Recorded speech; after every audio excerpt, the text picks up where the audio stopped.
హెబ్రీయులకు రాసిన పత్రిక 11వ అధ్యాయం 17వ వచనం.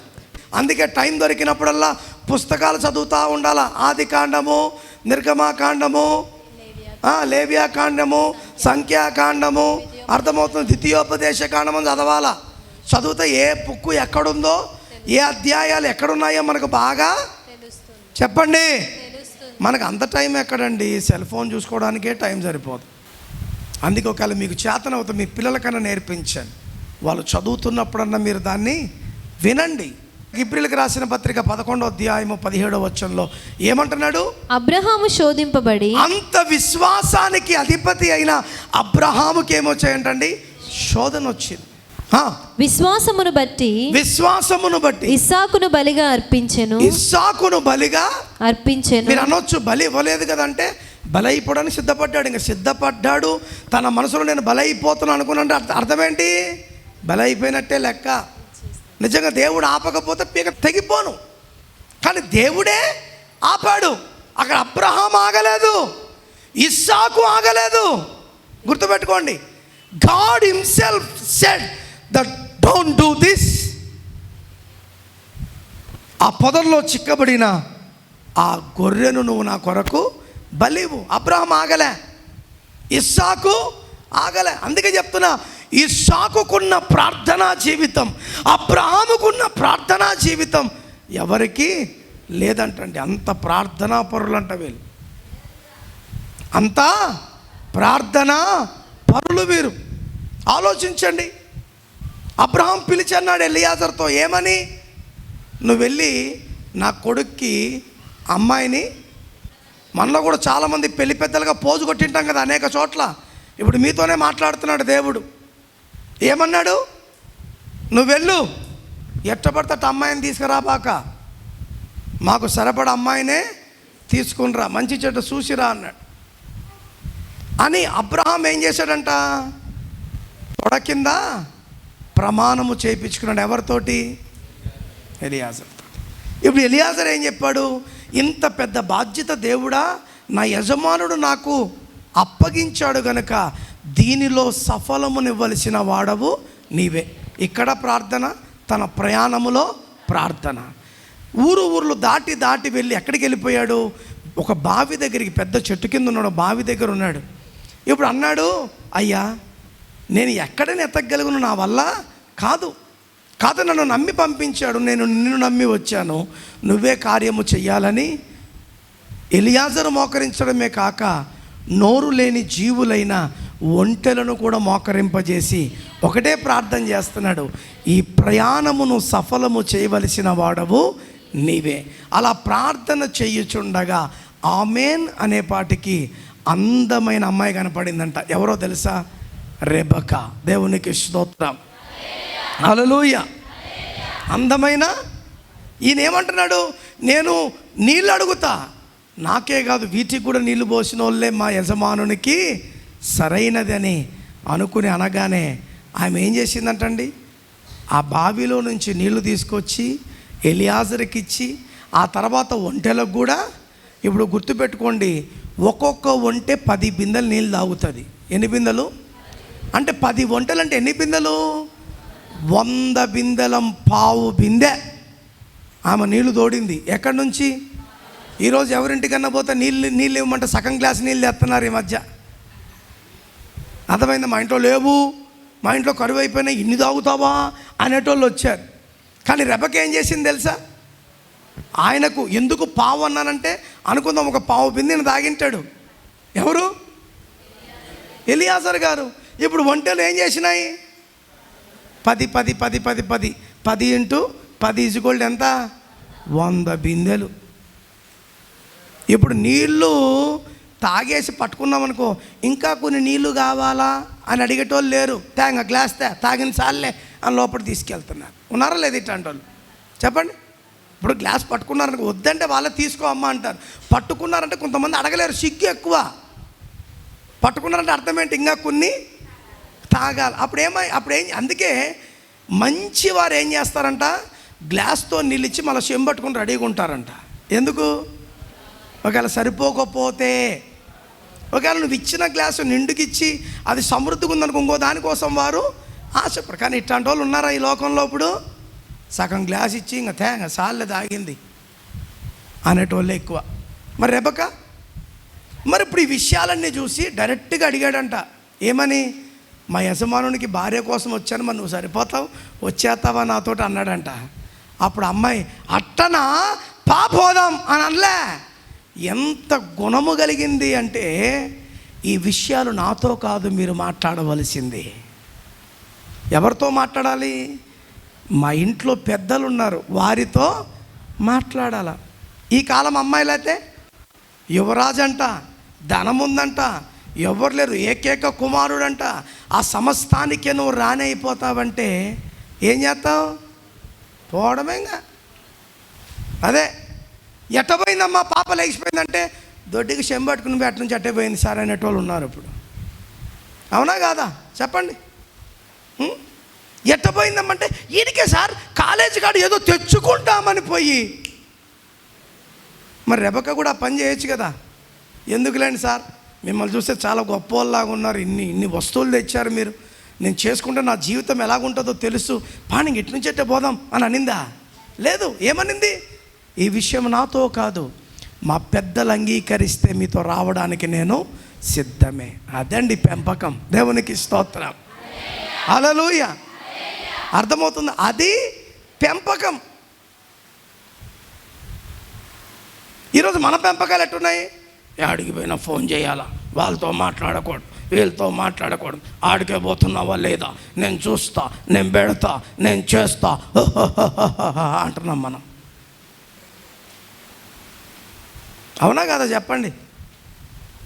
ఇప్పుడు నిజంగా రెబెక్క ఎలియాజరుతో వచ్చేసినంటే వాళ్ళు ఎంత ఎత్తుక్కున్నా ఆమె దొరికేది కాదు. కానీ అటువంటి పెంపకములో పెంచబడలేదు ఆయన. దైవికమైనది కనుక, అందమైనది, గుణమైనది కనుక ఏమనింది? You come and speak with my elders అనింది. ఆడికి వెళ్ళారు, అక్కడ ప్రార్థన చేసుకుని అక్కడంతా జరిగిన తర్వాత అప్పుడు ఏం జరిగిందో తెలుసా? ఆ ఇంటి వారు అంటున్నారంట, ఇది యెహోవా వల్ల జరిగిన కార్యము కనుక దీనిని అవునని కానీ కాదని కానీ మనం కథ. చిన్న రిక్వెస్ట్ ఏంటంటే, కొన్ని రోజులు పాపను మా దగ్గర పెట్టి అప్పుడు తీసుకెళ్ళండి. ఏంటి కదా? పెళ్ళిలో మాట్లాడుతుంటారు, ఫస్ట్ కానుపు అత్త మామ మీరే చెయ్యాలా, రెండో కానుపు మేము చేసుకుంటాం. మాట్లాడతారా లేదా? మాట్లాడతారు. పెద్ద మనుషులు మాట్లాడరే. ఫస్ట్ కానుపు బర్రెందోళ్ళని తోలుతారు, పోయి ఆడనే అన్నీ. వీడు పూల రంగల్లాగా వచ్చాడు, ఒక డ్రాయరు ఒక బనీని తీసుకుని, కొడుకు పుట్టినాడు. నేను అనుకుంటా ఆ కాలంలో ఇవేం లేవనుకుంటా. అవన్నీ ఉంటే కనుక వాళ్ళు ఏమంటారు, ఇంకా కొన్ని రోజులు మా దగ్గర పిల్లను పెట్టమని అడగరు. ఇంకొకసారి భర్త ఇంటికి వస్తే ఇంకా నీ జీవితం, నీ చావు, నీ పని, నీ సుఖం, నీ సంతోషం అంతా ఎక్కడా? కానీ ఈరోజు ఆడవాళ్ళు అట్టున్నారా? తుర్రుమంటే చాలు, మా అమ్మ ఇంటికి పోతా, తలనొప్పి, పొట్ట నొప్పి, బేదులు, కాలు నొప్పి అని ఏం చేస్తాం చెప్పండి? ఏం చేస్తాం? ఇట్టంటే ఈడు ఎరుబాగులోడు ఏం చేస్తాడు? ఎల్లుల్లిపాయ కారం వేసుకుని హోటల్ని తెచ్చుకొని తింటాడు. ఏం చేస్తాడు? ఇంకా ఆమెను కాదన్నా మనకు అదొక బాధ. పొమ్మంటే ఇప్పుడు కాదన్నామనుకో, నువ్వే వద్దన్నావు అని పట్టుకుంటుంది. పొమ్మన్నామనుకో, అదిగో నువ్వే. అందుకే మగవాళ్ళ బాధలు ఎవరికి రాకూడదంట. ఇప్పుడు మనం దగ్గినా తుమ్మినా యాడికి వెళ్ళిపోతున్నాం చెప్పండి? మన కాలంలో అవేమి లేవు. అందుకే వాళ్ళు ఏమడిగారు? కొన్ని రోజులు సరే పెట్టుకున్నాడు. ఇది యెహోవా వల్ల జరిగిన కార్యమని మేము నమ్ముతున్నాం అని ప్రార్థన చేసుకుని వచ్చారు. మరి వీళ్ళిద్దరూ వస్తుంటే ఏం తీసుకెళ్ళాడు ఎలియాజరు?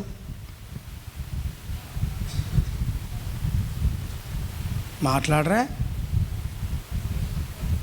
మనమైతే ఖాయం చేసుకోవడానికి తమలపాకులు, ఇంకా ఒక్క ఫొళ్ళు, ఇంకా పసుపు, ఇంకా మాట్లాడరా? గాజులు, ఇంకా ఇట నెత్తి మీద నీకు హెల్మెట్ మాదిరి నీకు పూల ఏంటది, పూల బుట్టలాగా బుట్ట, ఇంకా అమ్మ పళ్ళు, ఇంకా ఒడి నింపండి అమ్మ అనేప్పటికీ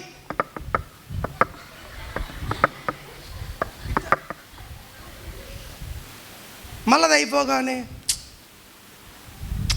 క్షమించు దేవుడా. ఇప్పుడు నేనంట ఎలియాజరు ఆకు ఒక్కలు తీసుకెళ్ళాడా? చెప్పండి. ఏం తీసుకెళ్ళాడు? విలువైన వస్తువులు తీసుకెళ్ళాడు, బంగారాన్ని తీసుకెళ్ళాడు, వెండిని తీసుకెళ్ళాడు. ఇంక ఇవే లోక సంబంధమైనవేవి తీసుకెళ్ళా. కానీ మనమేంటి చెప్పండి? మనం ఇవన్నీ లేకపోతే అసలు కొన్ని చోట్ల ఒక ఆకు తక్కువైనా నిలబెట్టేస్తారు అంతే. ఏం తక్కువైనా ఆకు సంసారాన్ని నిలబెడతాదా, దేవుడు నిలబెడతాడా? హలో చెప్పండి. ఈ పెళ్లి పెత్తనానికి పోయినప్పుడు పెద్దోళ్ళ చూడాలా? ఒక్కొక్కడు ఎలా ఉండదు, నేనే నేనే నేనే నేనే. ఒక్కడైనా సక్రమంగా ఉంటాడా? చెప్పండి. మాట్లాడరే. ఇప్పుడు దేవుడు ఈ మాట ఇచ్చాడు, ఈ మాటను మేము విని మేము మీకు ప్రకటించాలి, మీరు లోకానికి మాదిరిగా ఉండాలి కదా. కానీ ఇటువంటి టైంలో పాస్టర్ని నోరేత్తనేవారు. కూర్చో పాస్టర్, నువ్వు ప్రార్థన చేయొచ్చా, ఒడి నింపుతాం. ఈ పాస్టర్ కూడా పవ్వా అన్నానికి దిక్కు లేదంట నాయన, ఒడి నింపుతారంట నాయన, దీవించినానని ప్రార్థన చేయాలి ఈ పాస్టర్. అవునా కాదా? అందుకే సంఘ క్రమమును చెడుపుతున్న వారి సంఘ పెద్దలు. ఏమండి, నీకు దైవికంగా జరగాలంటే ప్రతి విషయాల్లో ఏముండాలి? ప్రార్థన ఉండాలి. పంపినప్పుడు ప్రార్థన, బావి దగ్గర ప్రార్థన, అమ్మాయి ఇంటికి వెళ్ళాక ప్రార్థన, అమ్మాయిని తీసుకొస్తున్న ప్రార్థన. ఇప్పుడు దైవికమైన సంబంధంలో ఉన్న వీరు నడుచుకుంటూ వస్తున్నారు. ఈమె ఒంటె ఎక్కింది, ఎలియాజరు ఒంటె మీద ఉన్నాడు. తిరిగి వస్తుంటే అల్లంత దూరాన్న ఒక వ్యక్తి పొలములో ప్రార్థన చేస్తున్నాడంట. దేవునికి స్తోత్రం, హల్లెలూయా. అంటే ప్రార్థన జీవితము ద్వారా కట్టబడిన ఏ సంబంధమైన దానిని ఎవడు విడదీయలేడు. కారణం ఏంటంటే దాన్ని ప్రారంభించింది దేవుడు, దాన్ని అంతము చేయువాడు కూడా దేవుడే. అప్పుడు ఎలియాజరు అంటున్నాడంట, ఆయనే నీకు కాబోయే భర్త. ఈరోజు భర్తలు ఎవరినట ప్రార్థన చేస్తారా? రామ్దాస్ ఏడకొచ్చినారన్నో, ఇక డీజే బాక్సులు రెడీగా పెట్టినాం, వచ్చే మేము ఎదురై డీజే వేసుకుని ఊరంతా తిరుగుతాం. ఈడు భార్యాభర్తలు కాకముందు ఊరంతా తిరిగేసి మరుసటి రోజు చెప్పండి రాత్రిలంతా ఏంటి చేయి పట్టుకుని తిరిగేసి కుర్చీలు ఎత్త కూర్చుని కాఫీలు తాగి, టీలు తాగి, డ్రింకులు తాగి 3 గంటలు అవుతుంది. ఏమి ఎన్ని గంటలకు అవుతుంది? 3 అవుతుంది. 3 గంటలకి 3 గంటలకు తింటారు. మళ్ళా మర్చిపోయినా నేను. ఎన్ని గంటలకి?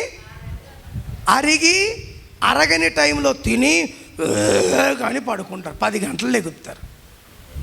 పెళ్లి కార్డులో 10:30కు వివాహం. ఏంటి చెప్పండి? ఇంకా భక్తి ఎక్కువైపోయిన వాళ్ళు ఎక్కడికో పోయి పెట్టుకొస్తారు కదా 11:33 చెప్పండి. ఏంటి 11:33 అని పెట్టింటాడు కదా. పాస్టర్ ఏం చేస్తాడు? 11 గంటలకు వచ్చి కూర్చుంటాడు. వీడు 11:33 ఇంకా పసుపు నలుగు పెట్టాలి సార్. ఏమంటాడు? నలుగు పెట్టాలి సార్. ఆడికి నలుగు ఎలాగున్నా ఆడిని పామెటోళ్ళు బాముకునే నలుగులు ఎక్కువ ఉంటాయి. అర్థమైందా? ఇప్పుడు నలుగు అయిపోయింది. టైం ఎంత అయింది గీత? 1 గంట అయ్యింది. హలో ఏమా మీరు 11:33 అన్నారు, ఏం సంగతి అంటే ఇంకా గంట పడుతుంది, ఉండి పోతే పో. ఎవరిని? పాస్టర్ ఏం చేస్తాడు? ఇంకా 2 దాటేసి ఉంటుంది. రాత్రి అంతా తిరిగింది సరిపోలే, మళ్ళీ ఇంటికాడ నుంచి మళ్ళీ కలిసి యాడికి పెళ్ళికాడికి 2:30 అవుతుంది. ఇంకా పాస్టర్ గారు ఇంకా టైం నాది అని అంటున్న టైంకి సార్ ఏంటి 3 గంటలకు తినింటాడు వీడు, మళ్ళీ 10 గంటలకే ఉప్మా పప్పుల పొడి బాగా తినింటాడు, 12 వరకు తింటాడు, మళ్ళీ 2:30కి వచ్చేపాటికి ఏమంటాడు, పిల్లలు. ఈ పనికి మనోడికి ఆకలేస్తూ ఉంటుంది. ఈడేం చెప్తాడు సార్, పిల్లలు ఆకలి కొన్నారు సార్ తొందరగా. అవునా కాదా చెప్పండి? పాటలు ఎక్కడున్నాయి, వాక్యము ఎక్కడుంది? ఇవేనా అవసరమా? మళ్ళీ పైపెచ్చికి తాగుపోతే వాళ్ళు చూసినాములే మేము చూడని పెళ్ళా. వాడు నిజమైన పెళ్ళి చేస్తే వాడు బతుకు మారిపోద్ది. అర్థమైందా? ఇంకా విచిత్రం ఏంట్రా బాబు అంటే, కట్టేసిన తర్వాత వీడి పెద్ద కూడా పీకేసి ఉండగా ఏమైపోయింది చెప్పండి? ఏదో బస్తాలు తింటి అమ్మయ్య అయిపోయింది అన్నట్టు ఏం చేస్తాడు? ఈ పెద్దలు వచ్చే పెళ్ళికి పెళ్ళి చెడపడానికే కానీ పెళ్ళిని క్రమంగా చేయడానికి కాదు. ఇప్పుడు మీరు పెళ్ళి పెద్దలేనా? ఆడ కూర్చున్న వాళ్ళు వెనకాల. ఇప్పుడు కాదులే, ఇంతకు ముందు కదా. ఏంటి నేను ఒకరోజు వడ్డీ నింపుతున్నారు చూస్తున్నానని ఇలా పెట్టుకుని మరీ వేసేది. ఎలా పెట్టి వేసుకుంటే కనపడవా ఏంటంటే, ఎబ్బో వచ్చారై ఏంటి? ఒరే నాయన, నేను వస్తేనే చూసినట్టు నువ్వు, దేవుడు రాకపోయినా నువ్వు కనపడుతున్నావు దేవునికి. హల్లెలూయా. ఎందుకు కనబడుతున్నందుక? ఆలోచించండి. ఇక్కడ ప్రార్థన, అక్కడ ప్రార్థన, అక్కడ ప్రార్థన. అలాగే ఆయన ప్రార్థన చేసుకుంటుంటే రెబెకా ఎంత తెలివైందంటే ఒంటెను దిగి ముసుగు వేసుకుని భర్త దగ్గరికి వెళ్ళింది. అంటే ఎంత గౌరవించింది. ఎలాగొచ్చింది ఆ గౌరవం అంటే, ప్రార్థన శక్తి భర్తలో భార్య చూడగలిగింది కనుక. ఓ భర్త, చేస్తున్నావా ప్రార్థన? మోకరిస్తున్నావా? చెప్పండి. చిన్నప్పుడు మనకి మోకరించడం అలవాట్లేదు. ఎవరికి? నాకే. ఎవరి సంగతో చెప్పను. దేవుడు సెగ్గడ్డలు పెట్టినాడు కూర్చోకుండా. 3 రోజులు మోకాల మీదే బతుకంతా. దేని మీద? నేను సిగ్గుపడ్ను. దేవుడు నిన్ను కోరుకుంటే ఎలాగైనా ఉంచుతాడు నిన్ను. నువ్వేమనుకుంటున్నావు? తిని పనుకోవడం కాదు, ప్రార్థన చెయ్యాలా. ఎన్ని రోజులు? 3 రోజులు. ఇదేంగా పరిస్థితి. మోకాల మీదనే పాట, మోకాల మీదనే నిద్ర కూడా ఎటు పడుకోలేక ఏం చేస్తాం? బాధ మోకాల మీదనే. ప్రార్థన వసలే అనుకుని వచ్చాడు కదా, యాకిట్ నేను ఎప్పుడు ఏదో వచ్చింది అనుకో, ఎప్పో ప్రార్థన చెయ్యే, సార్ని పిలిచే, ప్రార్థన చెయ్యే, సార్ని పిలిచే. ఎప్పుడు? అది అందుకే దేవుడు ఎక్కడ ఒత్తాలో అక్కడ ఒత్తుతాడు. మనిషి వస్తాడు అనుకో, తప్పించుకుని రావచ్చు. దేవుడు ఒత్తితే ఎక్కడ తెలుసా? పానం పోతున్నట్టుంటుంది. ఏంటి? దేవుడు ఒత్తితే పానం ఎందుకు వచ్చిన గొడవ నాయన, నీ కృప ఉంటే చాలు. కోపం మాత్రం, అందుకే భక్తున్నాడు, ఆయన కోపము నిమిషమే అంట, కానీ ఆయన దయ ఆయుష్కాలం. దేవునికి స్తోత్రం. హల్లెలూయా. ఇంత ప్రార్థనాపూర్వకంగా జరిగే ఈ దైవ కార్యాన్ని మనం ఏం చేస్తున్నాము? లోక కార్యాలుగా చేస్తున్నాం. అందుకే యెషయా భక్తులతో దేవుడు మాట్లాడుతూ అంటున్నాడు, ఈ లోకులు నడిచిన మార్గమున మీరు నడవద్దు. చదువుతారా? యెషయా గ్రంథము 8వ అధ్యాయము 11వ వచనం. ఈ జనుల మార్గమున నడవకూడదని యెహోవా బహుబలముగా నాతో చెప్పి ఉన్నాడు. నన్ను గద్దించి ఈ మాట సెలవిచ్చెను. చాలు. దేవునికి స్తోత్రం. నన్ను గద్దించి ఈ మాట. ఏ మాట అది? చెప్పండి గట్టిగా. జనుల మార్గమున, ఈ జనుల మార్గమున నడవద్దు. కానీ మనమందరం ఏ జనుల మార్గాన్ని నడుస్తున్నాం? ఈ జనుల మార్గమునే వద్దు అని పక్కకు వచ్చిన నీవు మరలా చెత్త కుట్టిలోకి ఏమాత్రం కూడా పోకూడదు. కానీ ఏం చేస్తున్నాం? అదే చెత్త కుట్టిని కోరుకుంటున్నావు, అదే చెత్త కుండిలో ఉండాలని నువ్వు ఆశపడుతున్నావు. ఆలోచించు. ఇప్పుడు అబ్రహామును దేవుడు పిలిచినప్పుడు ఆయన అదే పరిస్థితిలో ఉన్నాడు, కానీ ఎవరి మాటకు లోబడ్డాడు చెప్పాలి? ఎవరి మాటకు? దేవుని మాటకు లోబడ్డాడు. దేవునికి స్తోత్రం. హల్లెలూయా, హల్లెలూయా. అందుకే ఆలోచించండి. మొరియా పర్వతం దగ్గరికి వచ్చిన తర్వాత ఒంటెలను పెట్టుకుని మీరు ఇక్కడే ఉండండి, నేను నా కొడుకు వెళ్ళి బలిచ్చొస్తామని చెప్పి ఎవరితో చెప్తున్నాడు చెప్పండి? ఎవరితో అంటున్నాడు? కానీ అసలు ఆరాధన అనే పదము మొట్టమొదటిగా తెలియజేసిన వాడు అబ్రహాం. ఆదికాండం 22:5. తన పనివారితో మీరు గాడిదతో ఇక్కడే ఉండుడి, నేనును ఈ చిన్నవాడును అక్కడికి వెళ్ళి దేవునికి మ్రొక్కి మరలా అదే ఇంగ్లీష్ లో ఏం ట్రాన్స్లేషన్ చేశారు తెలుసా? Worship the lord and come back.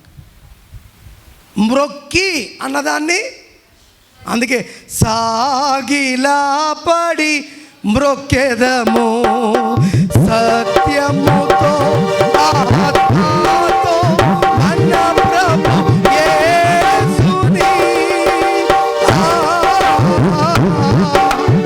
సాగిలా పడి మ్రొక్కెదము. హల్లెలూయా, హల్లెలూయా. ఏమన్నాడు అబ్రహాం అక్కడ?